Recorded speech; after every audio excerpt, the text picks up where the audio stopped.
بلایا، بڑا لمبی فہرست تاریخ کی، بڑا مشکل سفر طے کیا یہاں تک لانے کے لیے کہ ہماری کتابوں میں قرآن کی آیتیں تو نظر آئے کہ اللہ قرآن میں یہ کہتا ہے. بڑی مدت ہوئی، بڑی محنتیں لگی، کاوشیں لگی. تو بھلا ہم کیسے کامیابی کی طرف گامزن ہو سکتے ہیں بغیر کلام مجید کو لیے ہوئے؟ یہ تو کمپلسری، اور لینا بھی کیسا ہے؟ صرف تلاوت کی حد تک، فضائل کی حد تک نہیں. وہ تو اس کے پڑھنے کی فضیلت تو ہے ہی ہے، کوئی انکار نہیں، لیکن حقیقی کامیابی نہیں ہے. جناب محمد رسول اللہ صلی اللہ علیہ وسلم کی ایک حدیث سنتے جائیے، صرف ایک حدیث، اس کے بعد اگلے عنوان کی طرف چلیں گے. یہ حدیث کامل الاکمل ہے اس بات کے لیے کہ جو لوگ بھی کلام مجید کو صرف تلاوت کی حد تک دیکھتے ہیں، سوچتے ہیں صرف قرآن کا پڑھ لینا ہماری زندگی میں کافی، چند صورتیں یاد کر لو اور زندگی گزار دو، وہ اس حدیث سے سبق لے لیں گے. اور یہ حدیث جناب محمد رسول اللہ صلی اللہ علیہ وسلم کا صحیح فرمان ہے، کوئی ضعیف موضوع نہیں ہے، کسی محدث کا اس کے اوپر کلام نہیں ہے.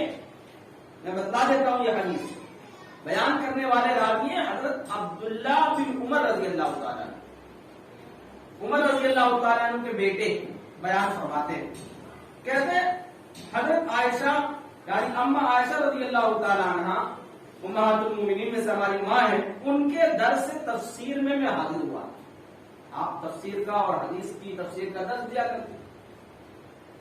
عمر کے بیٹے بیان فرماتے ہیں میں اپنی ماں کے یعنی اما عائشہ کے درس تفسیر میں حاضر ہوا اور میں نے پوچھا ان سے کہ آپ ہمیں نبی صلی اللہ علیہ وسلم کا کوئی انتہائی تعجب خیز عمل بتلا دیجئے جسے آپ نے اپنی آنکھوں سے دیکھا. کیا سوال کیا عمر کے بیٹے رضی اللہ تعالیٰ عنہ کے بیٹے عبداللہ نے، رضی اللہ تعالیٰ عنہ دونوں صحابہ ہیں.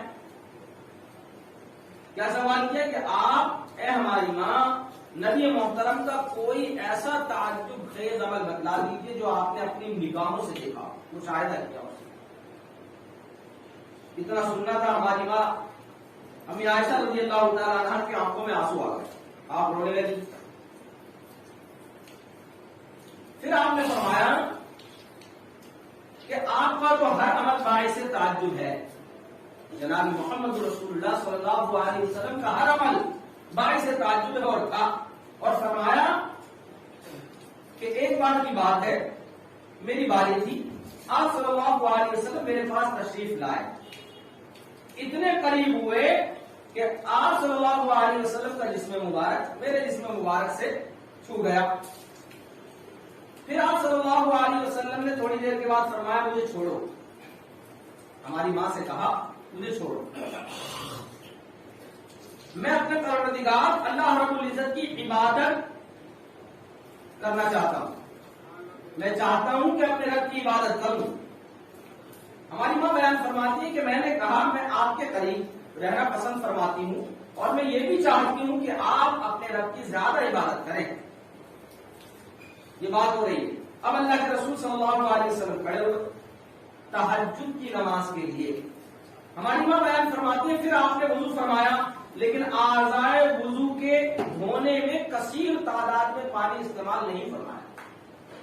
تہجد کی نماز کے لیے آپ کھڑے ہوئے، آپ صلی اللہ علیہ وسلم نے بہت کم پانی سے وضو کیا، جو بھی ہوگا لوٹے ووٹے تو تھوڑا موڑا، زیادہ پانی استعمال نہیں کیا. ہماری ماں بیان فرماتی جب وضو کر لیا تو پھر اس کے بعد آپ تہجد کی نماز میں مشغول ہو گئے اور قرآن پڑھتے پڑھتے آپ اتنا روئے کہ آپ کی داڑھی مبارک تر ہو گئی آنسو سے اور آپ چکنے کا نام ہی نہیں لے رہے. ہماری ماں بیان فرماتی ہے پھر اللہ کے رسول صلی اللہ علیہ وسلم سجدے میں گئے، آپ اتنا روئے کہ زمین تر ہو گئی آپ کے آنسو سے.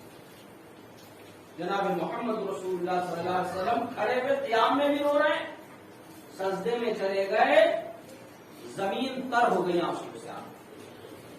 پھر اس کے بعد ہماری ماں بیان فرماتی ہیں امہات المومنین، پھر اللہ کے رسول صلی اللہ علیہ وسلم زمین پر ایک کروٹ ہو کر لیٹ گئے پہلو کے بل، اور پھر رونا شروع کر دیا. آپ نے خوب رو رہے ہیں. روتے روتے یہاں تک کہ حضرت بلال رضی اللہ تعالی عنہ اذان کہنے کے لیے آ گئے. صبح ہو گئی تہجد سے اور آپ کا رونا بند نہیں ہوا. حضرت بلال رضی اللہ تعالیٰ عنہ فجر کی اذان کے لیے تشریف لائے. حضرت بلال رضی اللہ تعالیٰ عنہ نے کہا یا رسول اللہ آپ اتنا کیوں رو رہے ہیں؟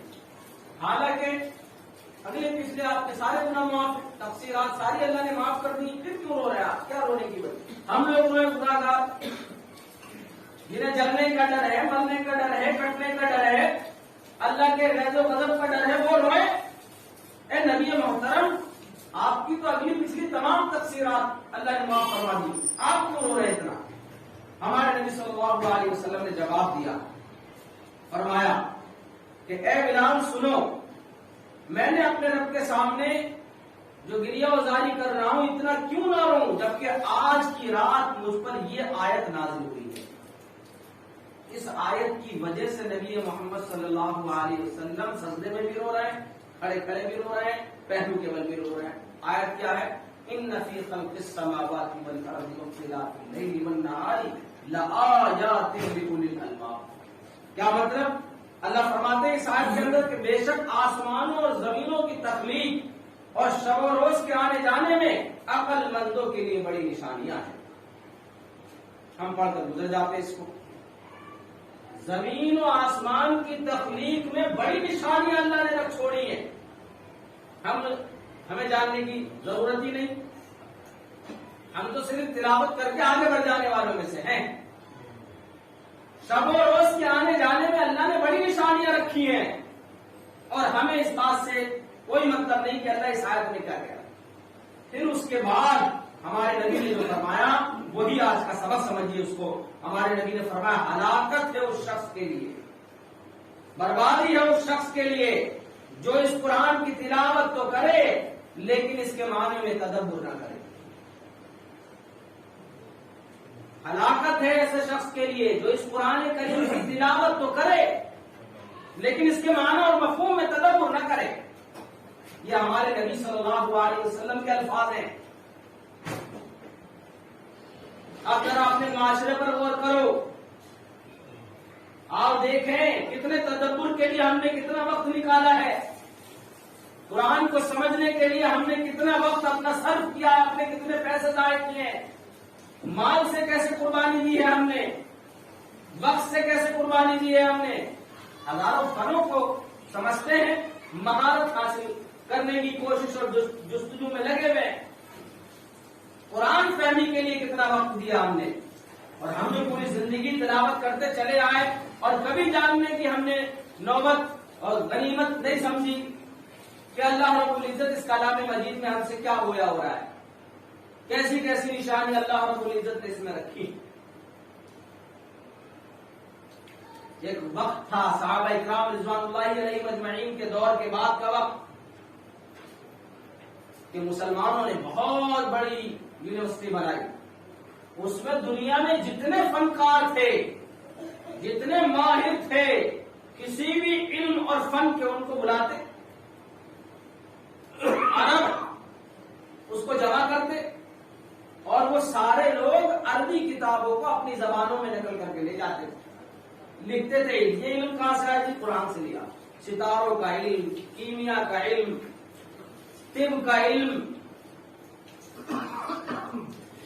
بے شمار علم، جتنی بھی قسمیں ہو سکتی ہیں زمین و آسمان میں، وہ سارے علموں کی کتابیں وہاں سے نقل کر کے عربی سے اپنی زبان میں، کوئی جرمن میں کر رہا ہے، کوئی کسی میں کر رہا ہے، کوئی کسی میں کر رہا ہے. کوئی پریشانی نہیں، کوئی کافر کے فتوے نہیں، کوئی سختی نہیں، کوئی بمباری اور کوئی قتل نہیں. آ رہے لوگ اسلام کو جان بھی رہے ہیں، اسلام کی تعلیمات بھی دیکھ رہے ہیں اور یہ سارے فائدے اٹھا رہے ہیں. اور آج چند لوگوں نے اپنے مفاد کی خاطر مسلمانوں کے ذہنوں کو یوں ڈبوں میں بند کر دیا. یہی رہو بس سبحان اللہ پڑھو، جنگ جیت جاؤ گے. بیٹھو مسلح پر تسبیح گھماؤ، دیکھو کیسے ملک گھوم جاتا ہے. کوئی کٹورا گھما کے جنگ جتا دیتا ہے، کوئی کبلی گھما کے جنگ جتا